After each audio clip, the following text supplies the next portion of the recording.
Hey, I'm Liv Phyland and this is the Asuria podcast channel. In this series, What I Wish I Knew, we are diving into the art of being your own boss without becoming your worst employee. Now, if work-life balance looks like checking your emails at 11 p.m. while binge watching your favourite show, there might be a few tips for you. Let's jump into it. Emily Bitkow, thank you so much for joining us. Thank you for having me. Now, you are an Asuria Business Mentor, but let's talk about the first time you used a mentor or a coach. When was that and what was your experience like? So I started my entrepreneurial journey about 15 years ago. And, I'd done a business degree, but, getting out there and doing the real deal, I felt like I really needed someone who could help me along that journey. And so I started doing some research and I came across the Self-Employment Assistance Program. And so I reached out and was put in contact with a wonderful mentor who, honestly, it was like she was God sent to me, because being part of that program really helped me in my initial stages with writing my business plan, doing all my finances, and just having someone who was on my side, having my person who I could meet with, every quarter to chat about my business. I could call her about anything that I needed. Going into business, you have to be kind to yourself and understand that you're not going to know everything. And so having someone to bounce ideas off with and talk about things that you're thinking about doing, and for them to have their input and even potentially connections or networks that they might have that can actually help you, is absolutely priceless. They can put you in touch. She was just so well connected. She knew all the people that I needed to speak to. She, at times in my own business, when I remember one particular time, we had started our manufacturing journey in China, and the person who we were dealing with over there originally, because we'd flown over there and met with her and seen all these factories. And we came back to Australia and we thought we were all good with all of the production. She was looking after it for us. And then she just stopped all communication with us. And we just weren't hearing anything from her. And, we were wanting to put in all these orders because we were getting pre-orders for all these products. And I called my mentor and I said to her, I'm in this predicament where we literally need stock like ASAP. And she was like, I have the right person for you. I'm going to put you in touch with an agent in Brisbane. You can go and see her tomorrow and she'll help you out straight away. Wow. And literally, that saved us. It saved the business, because we were taking pre-orders. We had other people's money in our hands. And if we weren't able to fulfill on that, it would have hurt our brand. Like, the impact would have been catastrophic for us, especially at that time where we were in the business. So having a mentor who you can call in those times of crisis, it's just so invaluable.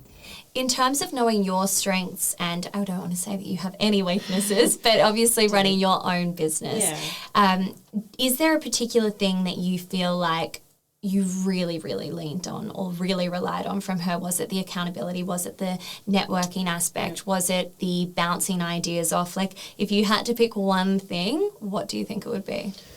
Oh, it's hard to pinpoint one thing. I think probably the accountability, to be honest with you, because, knowing that I was having those regular meetings with her, I would feel like, oh my God, I got to have all these things done before I go and see her again, because if I have them done, not only is she going to be proud of me, but I'm going to my business is going to be moving forward. Yeah.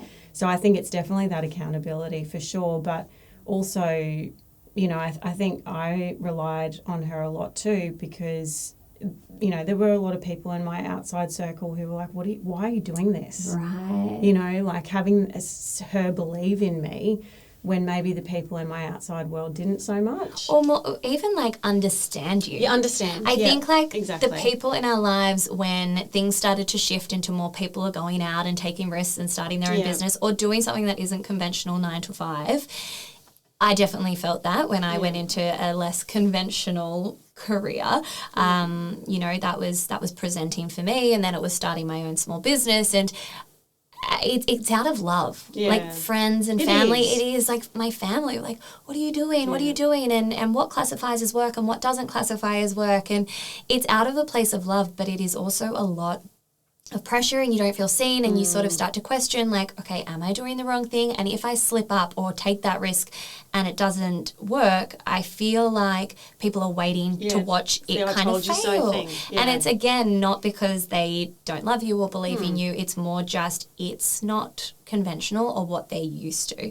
And so having someone that is in that world that's like, don't worry, just keep moving forward. Like, this is the direction, keep going. Yeah. Like, I can imagine that would have been, because how long ago was this? Oh, this would have been about, 15 years ago. Exactly. Yeah. So, like, now it's obviously much more common for people to be starting their own thing and working there, having a very different work-life balance as well. So what a beautiful full circle moment that you are now a mentor yourself. Is that why you stepped into working with Asuria, because of how much of an impact it had on you? Yeah, and I think for me, I've had so many people on my journey help me out of the goodness of their heart, and I just really feel that, and never asked me for anything in return. Yeah. Never asked for payment. Wasn't transactional. Yeah, it was not transactional at all, and I just feel like I've got to pay it forward. Yeah. You know, I feel like this huge responsibility to pay it forward, and I think, you know, it's really rewarding to be able to, you know, especially for the people I mentor who are doing product-based businesses. I mean, I try and wherever I can help someone, I will. But especially with a product-based business, to be able to go, you know what, here's a manufacturer, here's your packaging manufacturer, you know, like even local manufacturers, here are all the people that you need to speak to, being able to give that to them, because I know when I started, the time and effort that I spent to try and find the right people and the mistakes that I made, like if I can save someone that time, you know, that just means the world to me, to be able to give that. Yeah. What can you kind of tell us a bit about how the program works or what it's really doing? Yeah. So I suppose, you know, there's many different ways that you can go about doing the program. It really depends on what outcome you want. Yeah, okay. Of course, you can do a Cert 4, or if you just want to get your business plan done and get into your business and get into coaching, that's an option as well. We do find that I find that most people that I mentor just want to write their business plan. They're really eager, they're really keen, and they just want to get into doing their business. And then, you know, we can start our mentoring and catching up with them one-on-one and really trying to figure out, okay, well, what are the first steps that you need to take and simplifying everything for them, because in those first stages you can feel so overwhelmed. It has held me back years. Yeah. Like, it has held me back so many years, just being like, I can't physically take this first step. Yep. It's paralysing. Yeah, exactly. And then also, you know, you've got a lot of people who are perfectionists, and then they take forever to just try and get things moving, and to have that person just saying, you know what, let's just go, you know, and we can perfect it as we go. We can learn as we go. Yeah. Sometimes you just need that. Let's just get some motion. Yeah, let's get something going. Yeah. It's good to have that person to work with through those things. So it's about creating that plan and then having that person in the background to help you make it happen.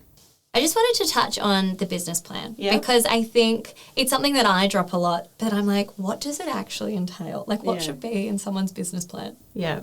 So I think the business plan really is a way of getting all your thoughts in your head onto paper in some sort of clarity, in that, you know, how are you going to market your product, for example? Right. What are you know, how much is everything going to cost you in your finances? Okay, so doing your spreadsheets it just puts everything into one place in a really simple form, so that when you're feeling, you know, that, well, what's next for me, you can reflect back on that business plan and go, well, how am I tracking in relation to what I put into my business plan 3 months ago? Great. Are we on track with that, or are we not on track with that? Giving yourself a roadmap. Yeah, exactly. That's a perfect word, roadmap. Yeah. And do you do work in terms of like branding and marketing and that side of things? No, as mentors we don't. I mean, I'll give feedback, you know, as much as I can. Anyone who's built a website, or, you know, we'll go on there and give them all the feedback on it, test and trial different things. But we're not going to help build the website as such, but we can provide the people who will and the platforms that can, as well as, you know, graphic designers and people who can help you be able to create that branding. Or if that's not in alignment with where your financial budget is, we help you with Canva. And, you know, it's very... I would say the mentoring process is very tailored to the person and the business. There is no set road that we would take that everyone would fit into, if that makes sense. Which would be impossible. Different. Yeah, everyone's different. Everyone's got different business plans, and so they have to be treated differently. I mean, how many people do you feel like you've worked with in a mentoring sense? Wow. I reckon I've probably mentored maybe over 500 businesses. Oh, my goodness. Now, you just said how different everybody is, how different their business is, how different they are individually. Yes. Is there anything, though, that is the most common thread? Is it imposter syndrome? Is it the fear of finances? Like, is there anything that you feel like is so common holding people back from either starting or progressing? I find that people are pretty good with the starting part, but then it's when they really get into it and they realise that they've got to go beyond their family and friends to sell their product or sell their service. And I think that that's when they find it really confronting, because they're dealing with rejection, they're dealing with, oh my God, I'm going to have to get out there and hustle and talk to people and get out of my comfort zone, and all these new realm of challenges come into it. And I think that's probably where I find people have the biggest challenges. Yeah. I feel like it is also part of potentially an entrepreneurial spirit that we get excited about new ideas, and we start to execute quickly because we've got this fire and we're excited and like it couldn't possibly fail, and then we get into it and we have some setbacks and it gets harder and we realise that it isn't an overnight success. And how many people do you sort of see drop off when that excitement kind of dies down, or they realise how hard it is? And what do you think is needed? Like, what is that mindset? What is that kind of grit that you need to carry on and potentially be successful? I was having a similar conversation with someone I'm mentoring at the moment, and, they came to me and they're like, I just don't feel like it's getting off the ground, and, now I'm thinking about doing this new idea. And I'm like, but hang on. It's addictive. Dopamine chasing. I get that this isn't working, but you've only given it 6 months. Yes. You need to, if you're true and genuine and you really, which I know that you are, because it's also as a mentor about reminding them of who they are, their why, and what they want and their why. And saying, but hang on, you haven't given this 110%. And just because it's become a bit challenging right now, you can't walk away. You've got to keep going. Passion and resilience and persistence are my 3 big words. With what is required in a mindset to keep on going with business, because you need to believe in what you're doing, because sometimes there's not going to be anyone who believes in you, and you have to believe in yourself. I think also being comfortable with rejection, which I am not, but practicing that and being okay. And I know we've spoken about it in a previous episode, but redefining what failure and rejection can look like. And I always love, a couple of things, like we're afraid of starting because we feel like it's too late, or we're too old, or we've missed the boat, or whatever it is, or, oh my God, I got to know. Yeah. Okay, that actually isn't the closing of the door, but I love listening to people like, Oprah Winfrey got told no 1,000,001 times because they said she didn't have the personality to be a presenter.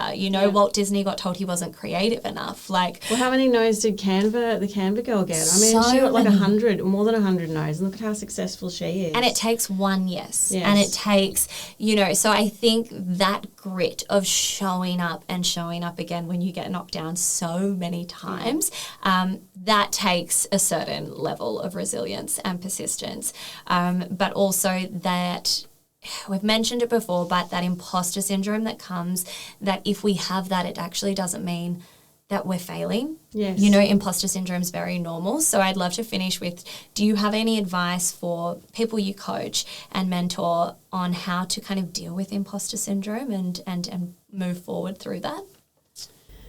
I think that from a mentoring perspective, if I have a one-on-one with someone who is feeling really deflated about where they're at, and doubting themselves, I always come back to, what is your why and why are you doing this? And it needs to be so meaningful and purposeful for you to keep going, and more about the money. And I think it's about, you know, having a very in-depth discussion with them about, well, what's really going on for you here? Yeah.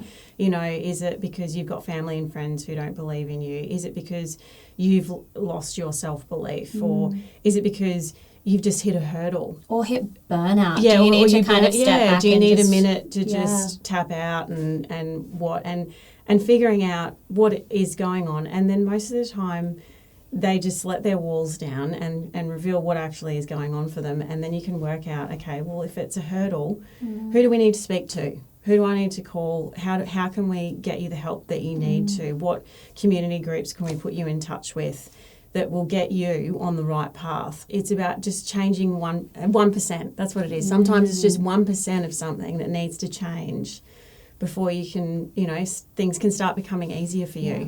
I think that's just a nice thing to think of all the time, and what you kind of started with is like, starting a business can feel so overwhelming. What are just the 1%ers that you can do each and every day that feels like you're slowly moving the needle forward, instead of, I think we really overestimate these like grand changes and these grand bold moves, and we underestimate like the tiny things we're implementing along the way. And I think you've demonstrated just how impactful working with someone like yourself, or an Asuria Business Mentor, or being part of the Self-Employment Assistance Program can help people get from where they are to where they want to go just so much quicker, and just make the process so much more enjoyable, because it is tough and it is lonely, and what you guys are doing is just incredible. Thanks, Liv.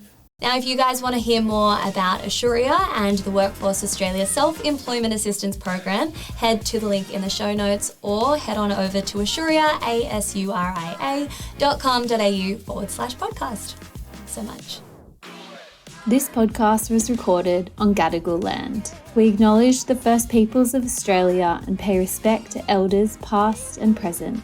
We honour their ongoing connection to land, waters, culture and community, and extend that respect to any First Nations peoples listening today.